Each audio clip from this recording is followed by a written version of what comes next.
In this video, I will show you how to open a demo account on TradingView. First, go to the TradingView website and log into your account. After you are signed in, hover over Products at the top and click on Supercharts to open the chart screen. Once the chart loads, scroll down to the bottom and open the trading panel. You will see a list of brokers here. To use TradingView's demo feature, click on Paper Trading. Then click Connect. As soon as you do that, TradingView will create a default demo account for you. To customize your demo account, click the small arrow next to your account name and select Create Account. Now you can name your demo account, choose your starting balance, for example 20,000, select your currency like USD, and set leverage for Forex, crypto, futures, and stocks. When you are done, click Create and your new demo account will appear.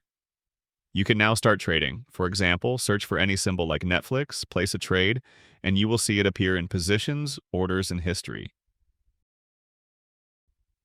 If you ever want to reset your demo account, click the gear icon for account settings, then click Reset Account. This will reset all trades and balance so you can start fresh again. That is how you open and manage a demo account on TradingView. If this tutorial helped you, consider subscribing for more simple guides like this.